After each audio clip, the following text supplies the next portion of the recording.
انہوں نے ابتداً ناول کا میدان چن لیا جو ایک کٹھن راستہ ہے، کیونکہ ناول ایک طویل نثری قصہ ہوتا ہے جو زندگی کے مختلف پہلوؤں کو تفصیل سے بیان کرتا ہے۔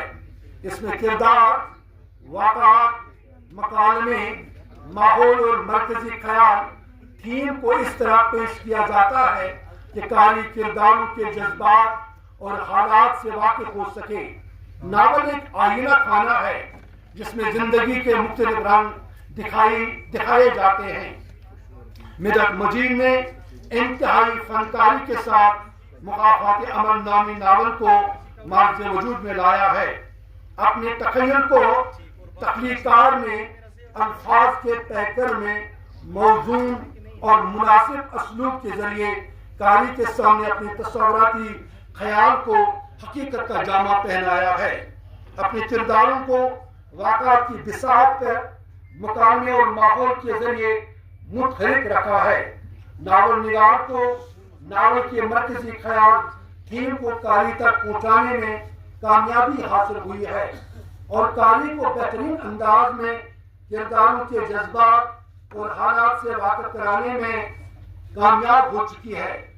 ناول میں جس طرح کے حالات کرداروں کو کے ذریعے پیش کیا آئے ہیں، قاری محسوس کرتا ہے کہ ناول نگار شاید ان حالات سے دو چار ہو چکے ہیں۔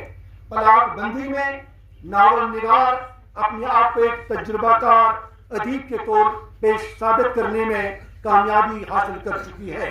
مکافات عمل ناول کا سرورق نہایت ہی دید و زیب ڈیزائن میں ترتیب دیا گیا ہے جو قاری کو اپنی طرف متوجہ کرتا ہے۔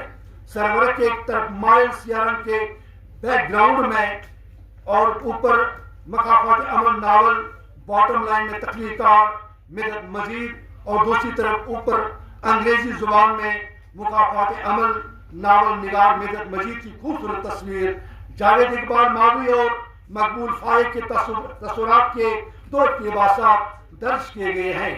مدحت مجید نے اس ناول کو 93 صفحات میں سمٹایا ہے۔ صفحہ 1 پر اوپر مکافات عمل ناول باٹم لائن میں تخلیق کار مدحت مجید اہتمام جوئی ادب کوئی ناخندرہ کشمیر لکھا گیا ہے۔ صفحہ نمبر 2 پر جملہ حقوق بہے مصنفہ محفوظ ہیں۔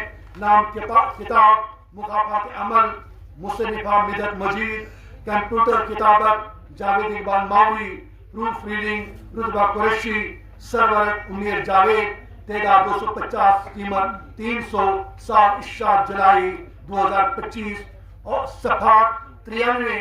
صفحہ نمبر 3 پر انتصاب اپنے والد عبد المجید شیخ، والدہ زونہ بیگم اور اپنے رفیق الشفیق مامو جان جناب محمد شفیع شیخ اشکن پورہ ماگام اور اساتذہ کرام کے نام معنون کرتی ہوں درج ہے۔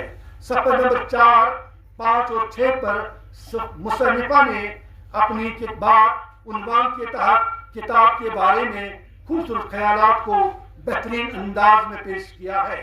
صفحہ نمبر 7 اور 8 پر جاوید اقبال ماوی کے تاثرات ابتدائی کے طور پر 9 اور 10 پر پیش لفظ مقبول فائق کے ذریعے خیال درج کیے گئے ہیں جن میں مصنفہ کی حوصلہ افزائی کی گئی ہے۔ صفحہ نمبر 11 سے باضابطہ طور ضمنی عنوان آخری سمسٹر سے ناول کا آغاز کیا گیا ہے۔ ناول کا آغاز ایک دلچسپ انداز میں کیا گیا ہے۔ ارتقائی مراحل کڑی سے کڑی ملاتے ہوئے آگے بڑھائے گئے ہیں اور اختتام پر ناول مکافات عمل بالکل واضح ہو جاتی ہے۔ مذکورہ ناول کا میں نے 2 بار مطالعہ کیا ہے۔ کرداروں کے لب لہجے، مکالمے اور جذبات اور خیالات کی بیانی ناول کو منفرد انداز میں پیش کرنا متاثر کیے بغیر نہیں رہ سکتے ہیں۔ یہ ناول ایک شاہکار کی حیثیت رکھتی ہے۔ ناول کے جو صفات ماہرین، تنقید نگاروں اور ناقدوں نے وضع کیے ہیں وہ تمام صفات اس ناول میں نظر آتے ہیں۔ کرداروں کا انتخاب اور ان کا دائرہ کار موزوں انداز میں تعین کیا گیا ہے۔ واقعات کا تسلسل اور ربط، جذبات اور خیالات کا اظہار اپنی مثال آپ ہیں۔ مقافات عمل کا عنوان اور کہانی ایک دوسرے کی ترجمانی کرتے ہیں۔ روزمرہ زندگی کی عکاسی یہ ناول کا حسن ہے۔ ناول کا آغاز ارتقائی منزلیں، موضوع کے مطابق اختتام قابل تعریف ہے۔ کتاب کی کتابت بہترین انداز میں کی گئی ہے۔ پروف ریڈنگ اگر باریک بینی سے کی گئی ہوتی تو جو چند املائی غلطیاں اس میں موجود ہیں جن سے قاری تنگ ہو جاتا ہے، کمپیوٹر ایرر کا نام دے کر نظر انداز نہیں کیا جا سکتا ہے۔ مصنفہ مدحت مجید نے جس انداز سے اپنے ادبی سفر کا آغاز کیا ہے، اس سے ان کے مستقبل کی تابناکی نظر آتی ہے۔ الفاظ کا انتخاب، کرداروں کا رول، واقعہ کا تسلسل، جذبات و حالات کا مؤثر انداز میں اظہار، حقیقی زندگی کی ترجمانی۔ ناول مقافات عمل کو ادبی دنیا میں بلند مقام عطا کرتا ہے۔ مدحت مجید خراج تحسین کی مستحق ہے کیونکہ انہوں نے آب ماور جس میں ادب کی آمیزش ادب سے ملی ہوئی ہے، اس کا حق ادا کیا ہے۔ یہ ناول تحریر کر کے کیونکہ آب ماور جو نوش کرتا ہے، شاعری اور نثری میدان میں نام کمانا لازمی بنتا ہے۔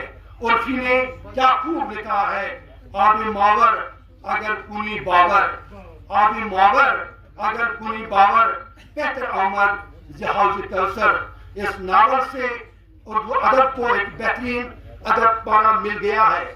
ناول قابل دید بھی ہے اور قابل مطالعہ بھی ہے۔ دنیا مقافات عمل ہے، کسی کا صبر بیکار نہیں جاتا۔ دنیا مقافات عمل ہے، کسی کا صبر بیکار نہیں جاتا۔ رلایا جس نے اوروں کو وہ خود بھی چشم تر ہوگا۔ ربنا تقبل منا انک انت السمیع العلیم۔